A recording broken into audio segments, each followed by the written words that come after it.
تبارك الذي نزل الفرقان على عبده ليكون للعالمين نذيرا. الحمد لله نحمده ونستعينه ونستغفره ونؤمن به ونتوكل عليه ونعوذ بالله من شرور أنفسنا ومن سيئات أعمالنا من يهده الله فلا مضل له ومن يضلله فلا هادي له ونشهد أن لا إله إلا الله وحده لا شريك له ونشهد أن سيدنا ومولانا محمدا عبده ورسوله أرسله إلى كافة للناس بشيرا ونذيرا وداعيا إلى الله بإذنه وسراجا منيرا. أما بعد فأعوذ بالله من الشيطان الرجيم. بسم الله الرحمن الرحيم.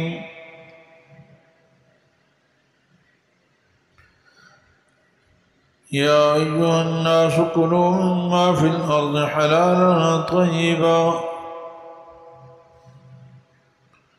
وقال تعالى في مقام آخر يا أيها الذين آمنوا كلوا من طيبات ما رزقناكم واشكروا لله إن كنتم إياه تعبدون. وقال النبي صلى الله عليه وسلم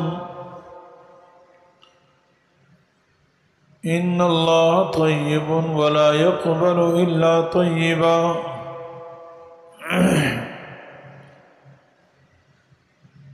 صدق الله ورسوله النبي الحبيب الكريم ونحن على ذلك لمن الشاهدين والشاكرين والحمد لله رب العالمين. درود شریف پڑھ لیجیے. اللهم صل على محمد وعلى آل محمد كما صليت على إبراهيم وعلى آل إبراهيم إنك حميد مجيد. اللهم بارك على محمد وعلى آل محمد كما باركت على إبراهيم وعلى آل إبراهيم إنك حميد مجيد. رب اشرح لي صدري ويسر لي أمري واحلل عقدة من لساني يفقهوا قولي رب زدني علما. آپ آگے تشریف لیں، پہلی سب میں آ جائیں. سر جمیل بھائی آپ آگے ہیں، اگلی سب میں آ جائیں. اگلی سب میں، پہلی سب میں، اگلی سب میں. اللہ تعالیٰ نے توفیق دی، پہلے آئے ماشاءاللہ. پھر اگلی سب کا تو بہت بڑا ثواب ہے. پھر جمعے کی نماز میں خاص طور پر تاکید ہے کہ جلدی آؤ، کان لگا کے امام کے قریب بیٹھو اور پھر کان لگا کے بات سنو. سب تعریفیں اللہ جل جلالہ کے لیے ہیں. اللہ جل جلالہ ہم سب کے خالق اور مالک ہیں.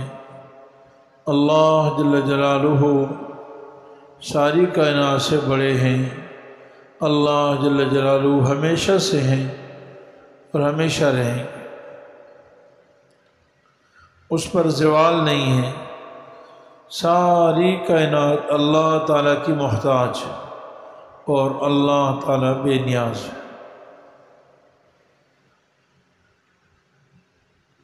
کامیاب شخص وہی ہے جو اللہ تعالیٰ کو راضی کر دے. اللہ تعالیٰ نے ہمیں زندگی گزارنے کے احکام بتائے ہیں. کچھ کا تعلق حقوق اللہ سے ہے اور کچھ حقوق العباد سے ہے. حقوق العباد کو معاملات کہا جاتا ہے. انسان اس دنیا میں رہنے سہنے کے لیے ایک دوسرے کے ساتھ معاملات کا محتاج ہے، معاشرت کا محتاج ہے، خرید و فروخت کا محتاج ہے. تو شریعت نے ہمیں خرید و فروخت کے احکام بتائے ہیں، ایک دوسرے کے ساتھ معاملات کے احکام بتائے ہیں۔ اللہ تعالیٰ یہ چاہتے ہیں کہ میرے بندوں میں اتفاق رہے، محبت رہے، میرے بندے ایک دوسرے کو دھوکہ نہ دیں، ایک دوسرے کے ساتھ غلط بیانی نہ کریں۔ جس طرح ایک باپ چاہتا ہے میرے بچے آپس میں محبت سے رہیں، اتفاق سے رہیں، اتحاد سے رہیں۔ کوئی باپ یہ نہیں چاہتا کہ ایک بیٹا ہوشیاری کر کے دوسرے بیٹے کو نقصان پہنچائے۔ اسی طرح اللہ تعالیٰ بھی سارے بندوں پر مہربان ہیں، رحیم ہیں، کریم ہیں۔ اللہ تعالیٰ ساری کائنات کے خالق و مالک ہیں۔ اللہ تعالیٰ نے ہمیں آپس کے معاملات کے طریقے سکھائے ہیں۔ جو شخص اللہ تعالیٰ کے حکم کے مطابق معاملات کر لے گا وہ دنیا میں بھی کامیاب ہوگا اور آخرت میں بھی کامیاب ہوگا۔ علماء فرماتے ہیں کہ حقوق العباد حقوق اللہ سے بھی زیادہ سخت ہیں، کیونکہ حقوق اللہ میں صرف اللہ کے حق کا معاملہ ہے کہ آپ نے حق پورا کر لیا تو اللہ کا حق ادا ہو گیا، اور اگر نہیں کیا تو اللہ کا حق چھوٹ گیا۔ یعنی اس میں بندے کا کوئی نقصان نہیں ہے۔ آپ نے نماز پڑھ لی تو اللہ کا حق ادا ہو گیا، اور اگر نماز نہیں پڑھی تو آپ نے اللہ کا حق ادا نہیں کیا۔ روزہ رکھ لیا تو اللہ تعالیٰ کا حق ادا ہو گیا، روزہ نہیں رکھا تو اللہ کا حق چھوٹ گیا۔ لیکن حقوق العباد میں دو پہلو ہوتے ہیں، ایک بندے کا نقصان اور ایک اس میں اللہ کی حکم کی نافرمانی۔ تو گویا کہ اللہ کے حکم کی نافرمانی کی وجہ سے حقوق اللہ بھی ہے، حقوق اللہ بھی۔ جیسے مثال کے طور پر اللہ تعالیٰ نے فرمایا تھا کہ سود نہیں کھانا۔ سود یہ بدترین کرپشن کی صورت ہے، ظلم کی صورت ہے، زیادتی ہے۔ بلا معاوضہ دوسرے سے آدمی پیسے کماتا ہے، تو سود کھانے والا گویا کہ انسان کا حق بھی مارتا ہے اور اللہ کا بھی مجرم ہے، کیونکہ اللہ تعالیٰ نے منع کیا تھا۔ اللہ تعالیٰ نے فرمایا تھا جھوٹ بول کر نہیں کمانا۔ اب ایک آدمی جھوٹ بول کے دوسرے سے پیسے کھا لیتا ہے تو اس میں بندے کا حق مارتا ہے، اور جھوٹ بولنا حرام تھا، اور اللہ تعالیٰ نے بندے کا حق مارنے سے بھی منع کیا تھا، دوسرے کا مال دلی خوشی کے بغیر کمانے سے بھی منع کیا تھا۔ تو گویا کہ اس نے اللہ کا حق بھی توڑ دیا۔ اس لیے بندے کا حق توڑنے کی وجہ سے بھی گناہ گار ہوگا، اور اللہ تعالیٰ کا حق توڑنے کی وجہ سے بھی گناہ گار ہوگا۔ تو حقوق العباد میں گویا کہ دو پہلو ہیں، اس لیے اللہ تعالیٰ نے ہمیں حقوق اللہ بھی بتائے ہیں اور حقوق العباد بھی بتائے ہیں۔ تو حقوق العباد میں سب سے پہلے انسان کے لیے کسب معاش کے ذرائع ہیں۔ دیکھیے اللہ تعالیٰ نے انسان کو حاجت مند بنایا ہے، کھانے پینے رہنے سہنے کا محتاج بنایا ہے، اور یہ ساری چیزیں انسان کو تب حاصل ہوتی ہیں، یہ ساری چیزیں انسان کو تب حاصل ہوتی ہیں جب ایک دوسرے کے ساتھ معاملات کرتا ہے۔ ایک ہی آدمی سارے کام نہیں کر سکتا، یعنی ایک ہی آدمی ہے وہ اپنے لیے کپڑے بھی بنائے، اور وہی آدمی اپنے لیے مکان بھی بنائے، اور وہی آدمی اپنے لیے کھانے پینے کے اسباب بھی مہیا کرے، یہ مشکل ہے۔ تو کچھ میں کروں گا، کچھ دوسرا کرے گا، میں اپنی ضرورت کی چیز اس سے لے لوں گا، اس کی ضرورت کی چیز میرے پاس ہے وہ مجھ سے لے لے گا۔ تو کسب معاش بھی شریعت میں پسندیدہ ہے، اس کے لیے شریعت نے احکام بتائے ہیں۔ فرمایا کہ الکاسب حبیب اللہ، جو آدمی محنت کرتا ہے وہ اللہ تعالیٰ کا دوست بن جاتا ہے، اللہ کا دوست بن جاتا ہے۔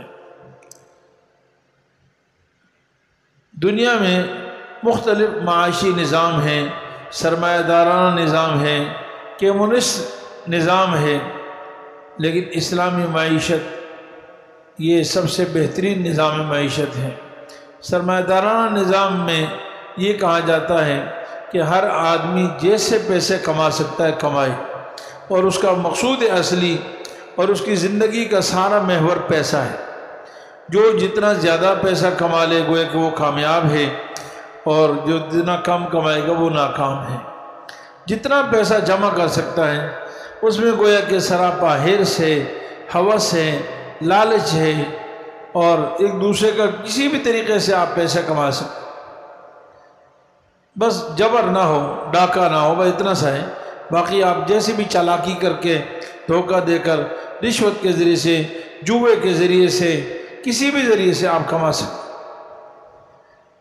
کمیونسٹ نظام میں انسان کچھ اور نظام ہے، وہ یہ کہتے ہیں کہ نہیں، ہر آدمی مزدور ہے اور ہر آدمی حکومت کے تابع ہے، کمانے میں بھی اور پھر رہن سہن میں بھی۔ یعنی حکومت متعین کرے گی کہ تم کس کیٹیگری کے آدمی ہو اور تمہیں کتنے مکان میں رہنا ہے، بس اتنے ہی مکان میں تم رہ سکتے ہو۔ حکومت متعین کرے گی کہ تم نے کاروبار کیا کرنا ہے، تم نے چاول بیجنے ہیں یا تم نے دال بیجنی ہے، یا تم نے جو ہے کوئی سبزی کاشت کرنی ہے، یا تم نے گندم کاشت کرنی ہے، حکومت بتائے گی۔ تم نے فرنیچر کی دکان کھولنی ہے یا جوتے کی دکان کھولنی ہے، میڈیکل اسٹور کھولنا ہے، جنرل اسٹور کھولنا ہے، کس چیز کا کاروبار کرنا ہے، یہ سب حکومت بتائے گی۔ وہ فطرت کے خلاف نظام ہے، وہ بھی کامیاب نہیں ہے، اس میں ہزاروں مظالم ہیں۔ کمیونسٹ ممالک میں اپنے نظام کو لاگو کرنے کے لیے، جاری کرنے کے لیے لاکھوں انسانوں کی جانوں کے ساتھ انہوں نے کھیلا، کیونکہ جبری ہے، وہاں جبری چیز ہے۔ میں اپنی طبیعت سے کچھ بھی کروں تو خوشی ہوگی، لیکن اگر ایک کام میری طبیعت کا نہیں تو وہ میرے لیے بوجھ بن جائے گا۔ جیسے مثال طور پر کوئی آدمی جھاڑو مارتا ہے، وہ اپنی طبیعت سے جھاڑو مارنے کو پیشہ اختیار کرتا ہے تو اس کو جھاڑو کا مل جانا خوشی کا باعث ہے۔ لیکن دنیا میں ایسے لوگ ہیں کہ ان کو آپ لاکھوں روپے جھاڑو مارنے پہ دیں، وہ کہ نہیں میں جھاڑو نہیں ماروں، دوسرا کام، طبیعت کا کام ہوتا ہے۔ بہرحال تیسرا نظام اسلامی معیشت کا ہے۔ دیکھیے کمیونسٹ نظام ہو یا سرمایہ دار نظام ہو، دونوں کا سب سے بڑا مقصد پیسہ ہے، لیکن اسلامی نظام معیشت کا، اسلام نے دولت اور معیشت کو ضرورت اور اہم ترین ضرورت قرار دیا ہے، لیکن انسان کی مقصد اصلی نہیں۔ اس لیے اللہ تعالیٰ نے فرمایا قرآن کریم میں، وَمَا خَلَقْتُ الْجِنَّ وَالْإِنسَ إِلَّا لِيَعْبُدُونَ، میں نے انسانوں اور جنوں کو اس لیے پیدا کیا کہ میری ہی بندگی کریں، میری عبادت کریں، یہ مقصود اصلی ہے۔ یعنی انسان اور جنات کے پیدا کرنے کا اصل مقصد کیا ہے؟ کہ اللہ کی اطاعت، عبادت کریں، نبی کی اطاعت کریں۔ ہاں، حلال کمائی وغیرہ معیشت یہ انسانی کی بنیادی ضروریات میں سے ہے، اور شریعت نے اس کو جائز قرار دیا ہے۔ اس لیے فرمایا طلب کسب الحلال فریضۃ بعد الفرائض، حلال کمانا یہ بھی فرض ہے، لیکن باقی فرائض کے بعد آگے جائیں۔ حلال کمانا فرض ہے، لیکن فرمایا باقی فرائض کے بعد شریعت کے باقی احکام بھی پورے کرنے ہیں، نماز بھی پڑھنی ہے، روزہ بھی رکھنا ہے، زکوٰۃ بھی دینی ہے، حج بھی کرنا ہے، سچ بھی بولنا ہے، دھوکہ بھی نہیں دینا، یہ سارے فرائض ہیں۔ ان فرائض کے بعد فرائض کی تکمیل ہے، پھر کمانا بھی حلال ہے، بغیر دھوکہ دیے، بغیر نماز کو ضائع کیے، بغیر روزے کو چھوڑے ہوئے، بغیر حج کو ترک کیے آپ حلال کمائی کرو، اجازت ہے۔ تو حلال کمانا، فرمایا حلال کمانے والا، محنت کرنے والا یہ اللہ کا محبوب بن جاتا ہے۔ صرف علماء فرماتے ہیں بطور مثال کے کہ اللہ کا ولی بننے کے لیے صرف مسجد نہیں ہے، آپ دکان میں بیٹھ کر بھی اللہ کے ولی بن سکتے ہیں۔ اور ہمارے بزرگان دین، بڑے بڑے اولیاء اللہ جن کا ہم آج نام لیتے ہیں، وہ بڑے بڑے کاروباری بھی تھے، کاروبار بھی کرتے تھے، لیکن ان کا کاروبار مثالی تھا۔ حضرت سیدنا امام ابو حنیفہ، امام اعظم ابو حنیفہ بہت بڑے تاجر تھے، تجارت میں بڑی مہارت تھی، لیکن انہوں نے تجارت کو مقصود زندگی نہیں بنایا تھا، اپنے کاموں کو تقسیم کیا ہوا تھا۔ ایک حصہ کاروبار کے لیے تھا، ایک حصہ عبادت کے لیے تھا، اور ایک حصہ علم دین کے لیے تھا، علم دین اور فقہ کے لیے، جو آج پوری دنیا میں ان کی فقہ مشہور ہے۔ دنیا کے مسلمانوں کی 2/3 سے زیادہ آبادی امام ابو حنیفہ کی فقہ کے پیچھے چلتی ہے۔ آپ اندازہ لگائیں وہ کیسا فقیہ ہوگا، وہ کیسا تاجر ہوگا جس کی فقہ اتنی عظیم الشان ہے، اس کی تجارت کتنی عظیم الشان ہو۔ عملی طور پر سے تجارت کے میدان میں تھے۔ ایسے اور بھی ہمارے اکابرین تجارت کیا کرتے تھے۔ ہمارے بڑے بڑے لوگوں نے تجارت کی دکان میں رہ کر اللہ تعالیٰ کو حاصل کیا ہے، اللہ کی محبت حاصل کی۔ وہاں نظروں کی حفاظت ہو، سچائی ہو، امانت ہو، دیانت ہو، جھوٹ نہ ہو، دھوکہ نہ ہو، غلط بیانی نہ ہو، عیب چھپانا نہ ہو، یہ ساری چیزوں کا خیال کرے تو تاجر اللہ کا دوست بن جاتا ہے، اللہ کا محبوب بن جاتا ہے۔ کمائی کے مختلف ذرائع ہیں، کون سا کا طریقہ افضل ہے؟ سب سے بہترین طریقہ کمانے کا جو اللہ کو سب سے زیادہ محبوب ہے وہ جہاد ہے۔ جہاد بھی کمائی کا ایک ذریعہ ہے، لیکن بشرطے کہ مجاہد کی نیت پیسے کمانا نہ ہو۔ مجاہد کا مقصد پیسے کمانا ہو، اور اس کے سب سے افضل ہونے کی اور اعلیٰ ہونے کی دلیل یہ ہے کہ مال غنیمت میں سے خود سرکار دو عالم صلی اللہ علیہ وسلم نے اپنی زندگی میں سب سے زیادہ مال لیا ہے۔ جس مال کو حضور لیں تو اس سے پاکیزہ مال کون سا ہو؟ صحابہ کرام بعض دفعہ کسی مسئلہ پوچھتے تھے تو آپ صلی اللہ علیہ وسلم اس کا جواز بھی بتاتے اور پھر بتاتے کہ اس میں سے مجھے بھی دینا، یعنی مجھے دینا آپ صلی اللہ علیہ وسلم اس لیے کرتے تھے تاکہ صحابہ کو تسلی ہو جائے کہ یہ بالکل حلال طیب ہے، پاکیزہ ہے۔ حضرت ابو سعید خدری رضی اللہ تعالیٰ نے ایک دفعہ یہ بچھو نے کسی کافر کو سردار کو ڈس لیا تھا، تو انہوں نے یہ راستے سے گزر رہے تھے، جہاد کے سفر سے واپس آ رہے تھے، تو انہوں نے اس قبیلے سے انہوں نے کچھ کھانے کا بھی مطالبہ کیا، کیونکہ ہوٹل اور یہ چیزیں تو تھی نہیں محلے والوں سے، تو انہوں نے کنجوسی کی، نے کہا نہیں کھانا کچھ نہیں۔ حالانکہ عرب میں دستور تھا مسلمان ہو یا کافر ہو کھانا کھلاتے تھے، لیکن وہ بستی والے بڑے کنجوس تھے، انہوں نے صحابہ کرام کو کھانا نہیں دیا۔ اللہ کا کرنا ایسا ہوا کہ اس بستی والوں میں سردار کو بچھو نے ڈس لیا اور اس کی ٹانگ بہت سوجی بچھو کے زہر کی وجہ سے۔ انہوں نے دیکھا کہ یار کھانا تو ہم نے ان کو دیا نہیں، لیکن یہ لوگ شریف معلوم ہوتے ہیں، بڑے اچھے لوگ معلوم ہوتے ہیں، معزز لوگ ہیں، ان سے پوچھتے ہیں شاید کوئی دم وم کرتا ہو۔ دم تو کافر بھی کرتے تھے، تو مسلمان تو دم کرتا ہو، تو آگے پوچھا بھائی تم میں کوئی دم کرنا جانتا ہے؟ حضرت ابو سعید خدری نے کہا ہاں مجھے دم کرنا آتا۔ اچھا یہ دم حضور صلی اللہ علیہ وسلم سے سنا نہیں تھا، سیکھا نہیں تھا، بس اپنے ذہن میں ان کا خیال آیا کہ مجھے دم کرنا آتا، تو وہ اپنے سردار کو لے کے آئے یا یہ وہاں گئے، اور لیکن انہوں نے کہا کہ دم تو میں کر دوں گا لیکن اس کا معاوضہ دینا پڑے گا۔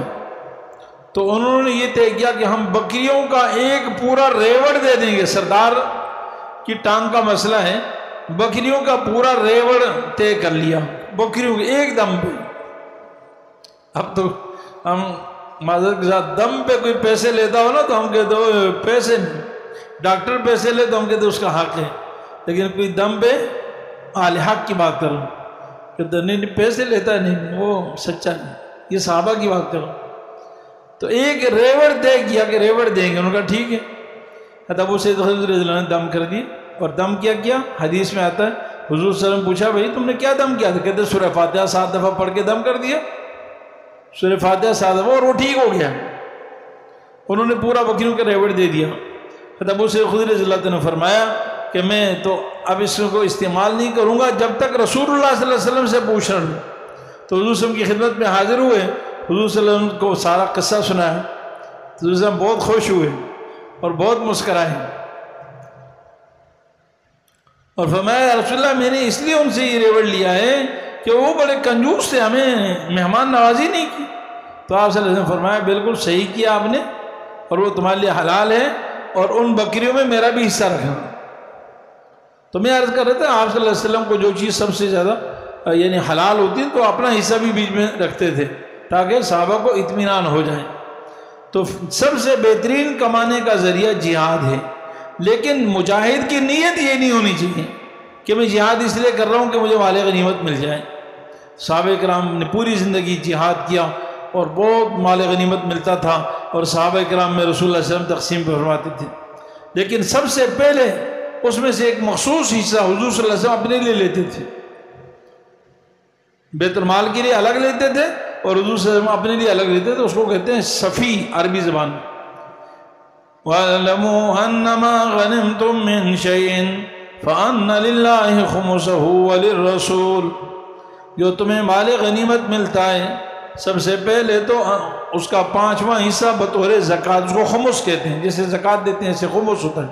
مال غنیمت میں سے 5واں حصہ دینا پڑتا ہے، تجارت کے مال میں سے 40واں حصہ، اور مال غنیمت میں سے 5واں، بہت زیادہ دینا پڑتا ہے۔ مطلب 100 روپے میں سے 20 روپے دیں گے، اور ہم جو 100 روپے میں سے 2.5 روپے دیتے ہیں تاجر، تو 5واں حصہ تو اللہ کے لیے دینا ہے، اور پھر اس کے بعد ایک حصہ رسول اللہ کا ہے، اور پھر عام مسلمانوں کا۔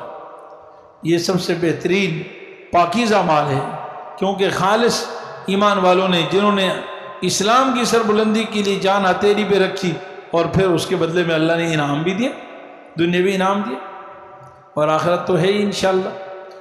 دوسرا طریقہ کمانے کا جو ہے وہ تجارت کا ہے، جو عام مسلمان تجارت کرتے ہیں، یہ بھی اللہ تعالیٰ کو طریقہ بہت پسند ہے، اور خصوصاً ایسی تجارت ہو جس میں لوگوں کا نفع ہو، اور تاجر یہ نیت کر لیں کہ میں اس کے ذریعے سے لوگوں کا فائدہ کر رہا ہوں، لوگوں کی خدمت کر رہا ہوں، لوگوں کی ضرورت پوری کر رہا ہوں، تاکہ لوگوں کی ضرورت پوری ہو جائے، لوگوں کو چیز لانے لے جانے میں تکلیف نہ ہو۔ ایک چیز خریدنے کے لیے یہاں سے صدر جائیں گے، میں یہیں لے کے دیتا ہوں بھائی، تاکہ نرسری والے دور نہ جائیں، یہیں پہ خرید لیں۔ یعنی قریب لانے میں اپنی کمانے کی نیت کے ساتھ خلق خدا کی خدمت کی نیت ہو جائے تو یہ بہت زیادہ ثواب ہے۔ بیرون ملک سے مال لائے، بھائی بیرون ملک ہر ایک کا جانا بہت مشکل ہے، وہاں سے امپورٹ کر کے جو مال لیا ہے تاکہ لوگوں کو فائدہ ہو وغیرہ۔ تیسرے نمبر پر اللہ تعالیٰ کو محبوب ترین پیشہ جو ہے تجارت، وہ زراعت کا ہے، کھیتی باڑی، یہ اللہ کو بہت پسند ہے، کیونکہ اس میں خلق خدا کا فائدہ ہوتا ہے اور جانوروں کا بھی فائدہ ہے، کیونکہ انسانوں کی غذا بھی ہوتی ہے، کیونکہ غذائی کام آتی ہے، اور غذا ایسی چیز ہے کہ انسان کا رہن سہن اس پر موقوف ہے، انسان کی تمدن، انسان کی بقا، باقی انسان تب رہتا ہے جب انسان کو غذا ملتی ہے، کھانا پینا، اس لیے غذا اللہ کو بڑی محبوب ہے، غذائی کام، اور ایسے جانوروں کی خوراک بھی بنتی ہے، جانور بھی کھاتے ہیں، تو اس طرح کے پھر اس کے علاوہ اور عام جائز پیشے جس کے لوگوں کی ضرورت جتنی زیادہ ہوتی ہے، ایسے پیشے اختیار کرنا افضل ہے، اور ان میں سب سے کم درجے کے پیشے وہ ہیں جو صرف ٹیپ ٹاپ سے، زیب و زینت سے، آرائش سے، آسائش سے تعلق ہے، تو چونکہ انسانی ضرورت زیادہ نہیں پورے کرتے نا، ٹیپ ٹاپ کرتے ہیں، میک اپ وغیرہ اور اس طرح کی چیزیں، تو یہ بھی جائز ہیں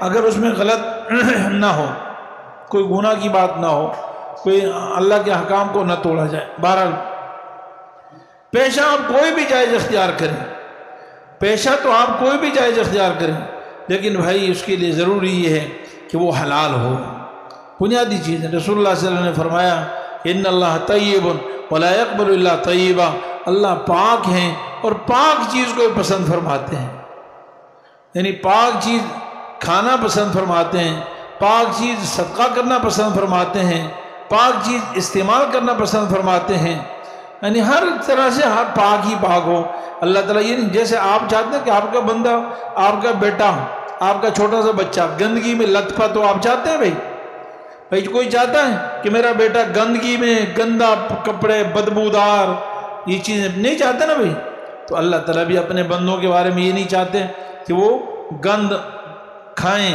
گند پہنیں، گند استعمال کریں، گندے مکان میں رہیں، اور اللہ کے ہاں گند کیا ہے؟ حرام۔ اللہ کے ہاں گند کیا؟ حرام۔ اللہ گند نہ کھانا کھلانا پسند کرتے ہیں، نہ پہننا پسند کرتے ہیں، نہ استعمال کرنا پسند کرتے ہیں، نہ اس میں رہنا پسند فرماتے ہیں۔ ترمذی شریف کی پہلی حدیث ہے، بالکل پہلی حدیث، جس سے امام ترمذی رحمہ اللہ بہت بڑے امام محدث ہیں، انہوں نے کتاب کا آغاز کیا۔ ان اللہ لا يقبل صلاة بغیر طہور ولا صدقة من غلول، اللہ تعالیٰ بغیر وضو کے نماز قبول نہیں فرماتے اور حرام مال سے صدقہ قبول نہیں فرماتے۔ یعنی گویا کہ مثال سے سمجھایا، جس طرح بغیر وضو کے نماز نہیں ہوتی، ایسی حرام مال سے صدقہ نہیں ہوتا۔ علماء نے تو لکھا ہے کہ جو حرام مال قطعی ہو، قطعی طور پر حرام ہو، پکا ہو، اس کے صدقہ کرنا اور اس میں ثواب کی نیت کرنا، یعنی صدقہ سمجھ کر کہ میں نیکی کر رہا ہوں اور ثواب کی نیت سے صدقہ کرنا، حالانکہ حرام قطعی ہے، آدمی کے کفر کا اندیشہ ہے، نکاح ٹوٹ جاتا ہے۔ حرام مال کما رہا ہے اور کہتا جی کھاتے ہوئے اس کو کھانے کے لیے بسم اللہ پڑھتا ہے تاکہ برکت آ جائے۔ بھائی بسم اللہ کیوں پڑھتے ہیں ہم کھانے میں؟ برکت کے لیے، سنت ہے، بسم اللہ الرحمن الرحیم، کھانا کھائے بسم اللہ والا برکت اللہ، یوں بھی پڑھ جیسے چاہیں پڑھ۔ تو وہ حرام مال کھاتا ہے اور بسم اللہ پڑھتا ہے تاکہ برکت آ جائے، تو اس سے ایمان خارج ہو جاتا ہے، ایمان سے نکل جاتا ہے۔ یہ ہے کہ اسلام کا، شریعت کا، قرآن کا، انبیاء کا مذاق اڑا رہا ہے۔ وہ ہے کہ یہ ساری چیزیں کھیل تماشا ہیں۔ نبی کریم صلی اللہ علیہ وسلم فرماتے ہیں کہ اللہ تعالیٰ کو حلال مال اتنا پسند ہے، اتنا زیادہ تاکید ہے کہ جیسے اللہ تعالیٰ نے سارے انبیاء علیہ السلام کو بھی حکم دیا کہ حلال کھاؤ، وہی حکم ایمان والوں کو دیا کہ حلال کھاؤ۔ 18ویں پارے میں ہے یا ایھا الرسل کلوا من الطیبات واعملوا صالحا، اے انبیاء کی جماعت پاکیزہ رزق کھاؤ اور نیک عمل کرو۔ گویا کہ نیک عمل تبھی قبول ہوتا ہے جب رزق پاکیزہ ہوگا۔ یہ انبیاء کو کہا ہے بھائی انبیاء تو ہزاروں سالوں میں آئے نا بھائی، آدم علیہ السلام سے لے کر جناب رسول اللہ صلی اللہ علیہ وسلم تک 1,24,000 انبیاء مختلف اوقات میں آئے، تو انبیاء کو اکٹھے کیسے کہا؟ یا تو عالم ارواح میں انبیاء کو یہ کہا تھا، یعنی ایسی وہی ہے جس طرح عالم ارواح میں اللہ تعالیٰ نے اپنی توحید کی گواہی لی تھی نا سب سے، الستو بربکم، کہ میں تمہارا رب نہیں ہوں کیا؟ تو انبیاء علیہ السلام سے، سارے انبیاء علیہ السلام سے یہ وعدہ بھی لیا تھا کہ میں تم حلال کھانا، یہ اتنی اہم چیز ہے کہ سارے انبیاء علیہ السلام سے۔ اور یہ کہ ہر نبی کو یہ حکم دیا تھا، اس لیے فرمایا سارے انبیاء کو ہم نے یہ حکم دیا ہے۔ کہ سارے انبیاء کو حکم دینے کا مطلب کیا ہے؟ ہر نبی اپنے اپنے زمانے میں جب آیا تو ہم نے ان سے کہا کلوا من الطیبات واعملوا صالحا، دیکھو پاکیزہ رزق کھانا اور نیک عمل کرنا، یہ سارے انبیاء کو حکم دیا۔ تو کتنا بڑی تاکید ہے بھائی، اللہ تعالیٰ نے یہ حکم سارے انبیاء کو دیا۔ جیسے ہم کہتے ہیں نا بھائی سارے انبیاء علیہ السلام کو حکم دیا لا الہ الا اللہ، اللہ کے سوا کوئی عبادت کے، یہ توحید اتنا بڑا حکم ہے کہ آدم علیہ السلام سے لے کر سارے آخری نبی تک سب کو یہ کہا کہ لا الہ الا اللہ، اللہ کے سوا کوئی عبادت کے لائق نہیں، وہی مشکل کشا، وہی حاجت روا، لا معبود الا ہو، لا مسجود الا ہو، صرف ایک اللہ ہی معبود ہیں اور وہی سجدے کے لائق ہیں۔ تو اسی طرح سارے انبیاء کو یہ بھی حکم دیا کہ دیکھو حلال کھانا اور نیک عمل کرنا، گویا کہ پہلے حلال کھانا ہو تب عمل نیک ہوگا، اگر ہاں کھانا حلال کا نہ ہو تو ہاں۔ اور اللہ تعالیٰ فرماتے ہیں کہ سارے مسلمانوں کو بھی ہم نے یہی حکم دیا یا ایھا الذین آمنوا کلوا من طیبات ما رزقناکم واشکروا للہ ان کنتم ایاہ تعبدون۔ دوسرے پارے میں اللہ تعالیٰ فرماتے ہیں اے ایمان والو، حلال کھانا، پاکیزہ رزق کھانا جو ہم نے تمہیں دیا ہے، اور واشکروا للہ، اور اللہ کا شکر ادا کرنا۔ اللہ کا شکر کیا ہے؟ عمل کرنا، وہی چیز ہے، پاک کھاؤ اور عمل کرو، اللہ کے سامنے اللہ کا شکر ادا کرو اگر تم اسی کی عبادت کرتے ہو۔ اعملوا آل داود شکرا، اے آل داود عمل کرو شکر کے طور پر۔ اصل شکریہ عمل کرنا ہوتا ہے، آدمی کھائے حلال، پیے حلال، رزق اچھا کھائے اور پھر اللہ کی عبادت کرے تو گویا کہ اس نے رزق کا شکر ادا کر لیا ہے۔ اور اگر اچھا اللہ کا کھائے پیے مزے سے اور ڈکار لے، اللہ نے بنگلہ کوٹھی مکان دیا ہے اس میں بیٹھے، گاڑیاں دی اس میں چلے سوار ہو اور نماز کا ٹائم ہو تو سو رہا ہے، مؤذن کہہ رہا ہے اللہ اکبر اللہ اکبر، اشہد ان لا الہ الا اللہ، اشہد ان محمد رسول اللہ، حی علی الصلاۃ حی علی الفلاح، آؤ نماز کی طرف، آؤ کامیابی کی طرف۔ پہلے اللہ کی تعریفیں کرتا ہے کہ میں یہ جو پیغام دے رہا ہوں اس رب کی طرف سے دے رہا ہوں جو سب سے بڑے ہیں، میں گواہی دیتا ہوں کہ اللہ کے سوا کوئی عبادت کے لائق ہے، محمد صلی اللہ علیہ وسلم اللہ کے رسول ہیں، آ جاؤ نماز کے لیے، اور میں سو رہا ہوں، اور کہتا ہے جی میں تو بڑا شکر گزار بندہ ہوں۔ ارے نہیں، جھوٹ بول رہے ہو، اللہ کا کھا رہے ہو، اللہ تمہیں پہنا رہے ہیں، اللہ نے تمہیں رہنے کے لیے چھت دی ہے، اللہ نے چلنے پھرنے کے لیے گاڑیاں دی ہیں، اللہ نے ہر نعمت دی ہے، لیکن اللہ کا حکم آتا ہے تو تم ٹھکرا دیتے ہو، پرواہ نہیں کرتے ہو، کان پہ جوں نہیں رینگتی ہے، پرواہ نہیں، اور کہتا ہے میں شکر ادا کر رہا ہوں۔ پھر یہ صرف زبانی یوں کہہ دینے سے الحمدللہ یہ شکر نہیں ہے، اصل عمل ہے شکر۔ تو بھائی اللہ تعالیٰ فرما رہے ہم نے سارے، رسول اللہ صلی اللہ علیہ وسلم فرما رہے سارے انبیاء کو بھی یہ حکم دیا اور سارے ایمان والوں کو بھی یہی حکم دیا کہ حلال کھاؤ اور نیک عمل کرو، حلال کھاؤ اور نیک عمل کرو۔ پھر رسول اللہ صلی اللہ علیہ وسلم نے ارشاد فرمایا ایک آدمی دور دراز سے سفر کر کے آتا ہے، اس کے بال پراگندہ ہیں اور اس کا جسم پہ غبار لگا ہوا ہے، مطلب قابل رحم، مراد یہ کہ بیت اللہ جاتا ہے دور دراز سے، پاکستان سے، ایران سے، ہندوستان سے، بنگلہ دیش سے، یمن سے، مصر سے، مطلب انڈونیشیا سے، ملیشیا سے۔